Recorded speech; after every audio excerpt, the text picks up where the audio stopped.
বহুদিন আগে থেকেই রবি ঠাকুর বলে গিয়েছিলেন, যদি তোর ডাক শুনে কেউ না আসে তবে একলা চলো রে। এবার সেই রবির উক্তিতেই ভরসা রাখতে চাইছে তৃণমূল কংগ্রেস, তবে প্রেক্ষিত ভিন্ন। এক্ষেত্রে তৃণমূলের পাশে কেউ দাঁড়ায়নি এমনটা তো নয়, বরং তৃণমূল কংগ্রেসই খুবই সন্তর্পণে কংগ্রেস সহ একাধিক বিরোধী দলগুলিকে এড়িয়ে যাচ্ছে। জাতীয় স্তরে বিরোধী রাজনীতিতে তৃণমূল কংগ্রেস যখন ক্রমশ একা হয়ে পড়ছে, সেই পরিস্থিতিতে ঘাসফুল শিবিরের হাত ধরতেই কি অখিলেশের কলকাতায় আগমন? সেই প্রশ্নের উত্তর পেতেই নজরে মমতা অখিলেশের বৈঠক। কলকাতায় 17 মার্চ থেকে 19 মার্চ পর্যন্ত সমাজবাদী পার্টির জাতীয় কার্যনির্বাহী বৈঠকের আয়োজন করা হয়েছে। সেই বৈঠকে যোগ দিতেই আসছেন সপা প্রধান অখিলেশ যাদব।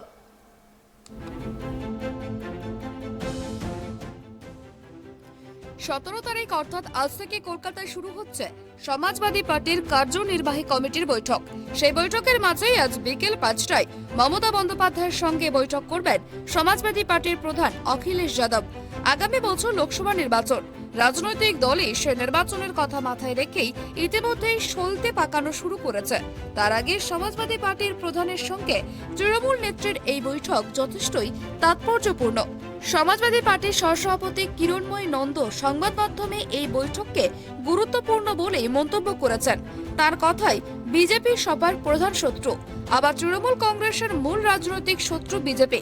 সেদিক থেকে দেখলে দুই দলের একটা মিলের জায়গা রয়েছে। তিনি আরো বলেন, এর আগে দুই দলের মধ্যে রাজনৈতিক সখ্যতা ছিল, আগামী দিনে তা থাকবে 2024 লোকসভা নির্বাচনে, যা খুবই গুরুত্বপূর্ণ।